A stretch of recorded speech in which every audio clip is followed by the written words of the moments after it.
Can toys walk? Can they talk? Or can we bring them to life using a computer? In 1995, Toy Story answered all these questions with a resounding yes, and revolutionized the film industry. As the first fully computer-generated animated feature film, it showcased a captivating 3D world filled with living toys. But how did Pixar achieve this groundbreaking feat? Let's find out. In this video, we will explore how Pixar created the first fully computer-animated film, so make sure to stick around till the end. Our story begins long before Woody and Buzz ever graced the silver screen. To truly understand the magnitude of Pixar's achievement, we need to go back to the early days of computer graphics and film. In the 1970s and early 1980s, computer-generated imagery, CGI, was in its infancy. Films like Westworld, 1973, and Tron, 1982, used primitive computer graphics to create futuristic worlds, but these were merely special effects complementing live-action footage. The idea of a fully computer-animated feature film seemed like a distant dream. Here comes Edwin Catmull, a computer scientist with a passion for animation. As a doctoral student at the University of Utah in the early 1970s, Catmull developed a groundbreaking technique called texture mapping. This method allowed computer-generated surfaces to appear more complex and realistic, a crucial step towards creating believable animated worlds. After graduation, Catmull's journey took him to the New York Institute of Technology, where he led a computer graphics research program. Here, he assembled a team of talented individuals who would later play pivotal roles in the development of CGI animation. Among them were Alvy Ray Smith, who had worked on one of the first computer raster graphics editor programs, and David DeFrancisco, an artist and scientist with a keen eye for visual innovation. The team's work at NYIT laid the foundation for many of the technologies that would eventually make Toy Story possible. They developed software for creating intermediate frames between key animations, a technique known as tweening. They also invented the alpha channel, a method of combining several elements into a single image. But it wasn't until 1979 that the pieces really started to fall into place. George Lucas, the visionary behind Star Wars, recruited Catmull to head Lucasfilm's newly created computer division.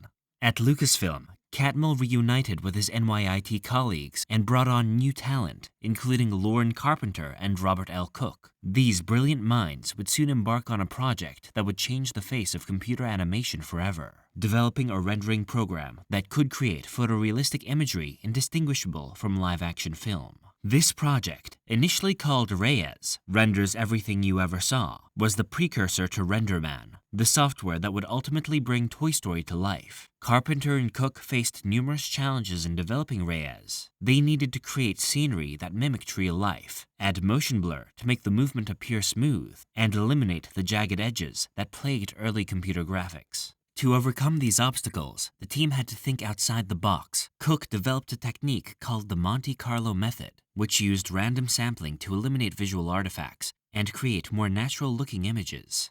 Meanwhile, Carpenter created an algorithm that broke down complex scenes into tiny, manageable units called micropolygons. As the 1980s progressed, the team continued to refine their rendering technology. In 1984, they created The Adventures of Andre and Wally B., a short animated film that showcased their advancements in computer graphics. It caught the attention of a young animator named John Lasseter, who would soon play a crucial role in bringing computer animation to the masses. In 1986, the computer graphics division of Lucasfilm was spun off into a separate company, which we now know as Pixar. With funding from Apple co-founder Steve Jobs, Pixar set out to revolutionize the world of animation, but the road to Toy Story was still long and fraught with challenges. As Pixar moved on its journey as an independent company, the team faced a daunting challenge: how to translate their groundbreaking technology into a feature-length film that would captivate audiences. The answer came in the form of a series of short films that would serve as both technological testbeds and storytelling experiments. In 1986, John Lasseter directed Luxo Jr., a charming short featuring 2 desk lamps. This 2-minute film was a watershed moment in computer animation, demonstrating that CGI could not only create realistic images, but could also convey emotion and personality. Luxo Jr. became the very first computer-animated film that was nominated for an Academy Award, and the playful lamp would go on to become Pixar's iconic logo. Building on this success, Pixar released Tin Toy in 1988. This 5-minute short told the story of a wind-up toy's encounter with a destructive baby. showcasing advancements in character animation and texture rendering. It also won the Academy Award for Best Animated Short Film, signaling that Pixar was onto something special. While these shorts were impressive technical achievements, they were just a prelude to Pixar's ultimate goal, a feature-length, computer-animated film. The breakthrough came in 1991, when Pixar signed a landmark deal with Disney to produce 3 computer-animated features. The first of these would be Toy Story. The concept for Toy Story grew out of Pixar's experience with Tin Toy. The idea of toys coming to life when humans weren't around was not only creatively exciting, but also played to the strengths of computer animation at the time. As Ed Catmull, now president of Pixar and Disney Animation, explained, "We grew up with hand-drawn animation, done best at Disney Studios. It was very subtle and very emotional, but the tools we had lent themselves to toys and plastic things. But even with these creative workarounds, bringing Toy Story to life was a monumental task. The film required over 800,000 machine hours to render, spread across a render farm of 117 Sun Microsystems computers. Each frame of the movie took between 45 minutes and 30 hours to render, depending on its complexity. The heart of this rendering process was RenderMan, the software that had evolved from the earlier Reyes project.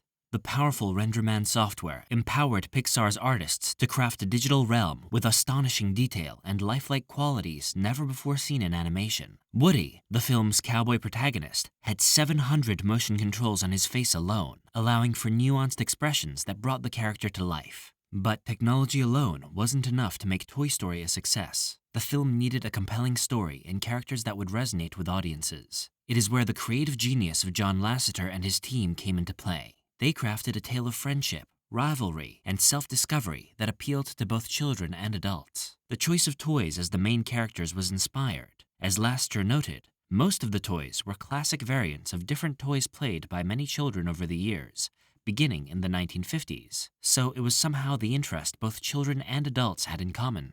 This multi-generational appeal would prove crucial to the film's success. The voice casting was another stroke of brilliance. Tom Hanks as Woody and Tim Allen as Buzz Lightyear brought star power and emotional depth to the lead roles. Their performances helped to ground the fantastical premise in relatable human emotions. As production on Toy Story progressed, the pressure on the Pixar team was immense. The entire future of the company rested on the success of this one film. As Catmull recalled, "At one point, none of us knew what we were doing. We didn't have any production expertise except for short films and commercials, so we were all complete novices. But there was something fresh about nobody knowing what the hell we were doing." This blend of technological innovation, creative storytelling, and sheer determination culminated on November 22, 1995, when Toy Story premiered in theaters across America. The film was an instant hit, grossing over $362 million worldwide and earning universal acclaim from critics and audiences alike. The success of Toy Story wasn't just a win for Pixar, it was a revolution in the world of animation and filmmaking as a whole. Toy Story proved computer animation was a viable medium for feature-length storytelling. It opened the floodgates for a new era of animated films.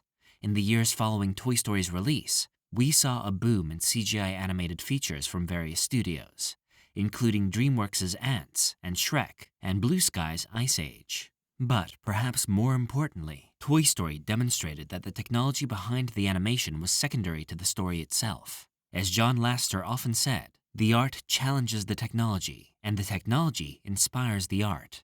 This philosophy became a cornerstone of Pixar's approach to filmmaking, leading to a string of critically acclaimed and commercially successful films. The technological advancements made during the production of Toy Story had far-reaching effects beyond just animated features. The RenderMan software, which was crucial in bringing the world of Toy Story to life, became an industry standard for visual effects in live-action films as well. As of 2022, RenderMan has been used in more than 500 movies, including numerous winners of the Academy Award for Best Visual Effects. The success of Toy Story also validated Pixar's unique approach to filmmaking. The company's brain trust model, where a group of experienced filmmakers provide feedback throughout the production process, became legendary in the industry. This collaborative approach to storytelling has been credited with maintaining the consistently high quality of Pixar's output.